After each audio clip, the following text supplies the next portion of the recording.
In 1837, a young boy was born in the state of Connecticut named John Pierre Morgan or J.P. Morgan. This individual is part of the man who built America series, featured on the History Channel.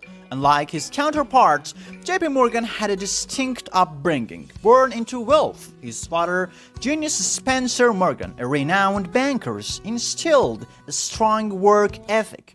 There's a table of his father presenting $1 million to JP, emphasizing the importance of earning rather than receiving.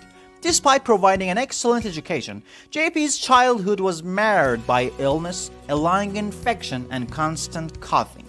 Enduring his condition until the age of 19, JP, upon recovery, sought employment. His family name secured him a position on Wall Street, but his father warned him against embarrassing the family.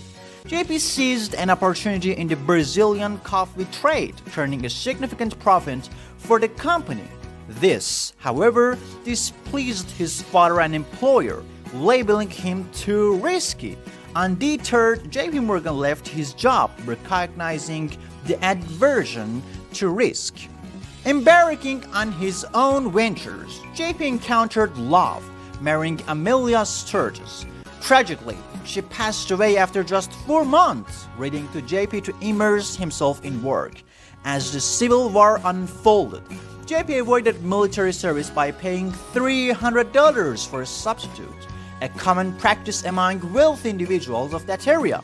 The war proved lucrative, as JP engaged in profitable deals such as refurbishing retired rifles and selling them to the government at a considerable profit, contributing to his growing empire. Morgan was aware of his opportunity, so in 1871, a wealthy JP Morgan slowly expanded his empire. Despite his growing success, his father remained unimpressed, challenging him to surpass his own achievements. This motivated JP even more, fueling his determination to outshine his father in both power and wealth.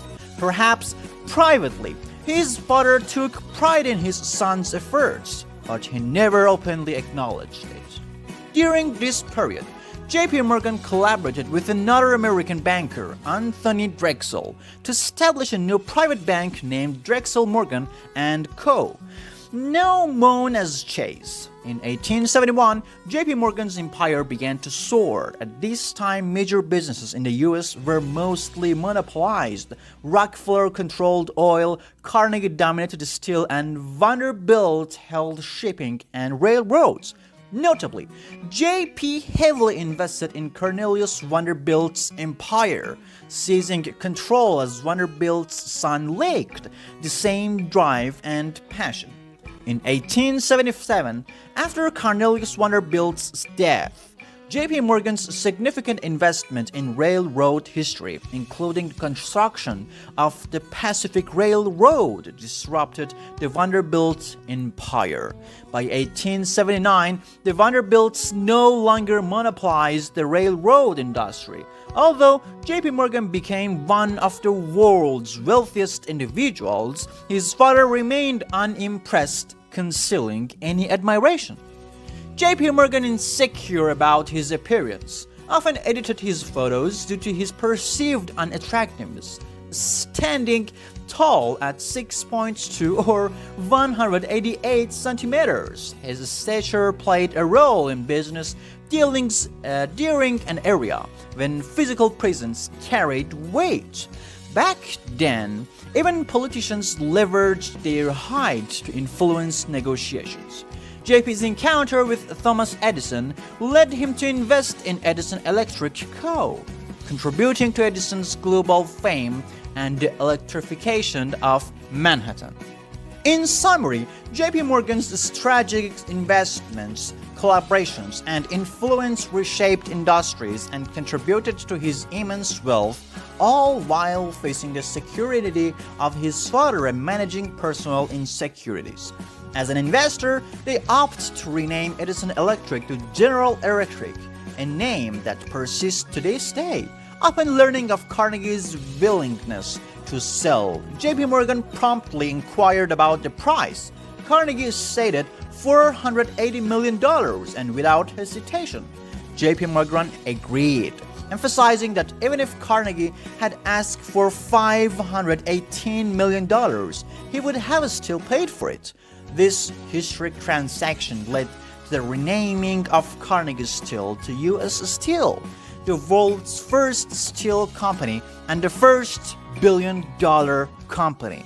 Moving to 1893, the country was heading towards a depression-causing economic decline, amid people trading their US dollars for gold.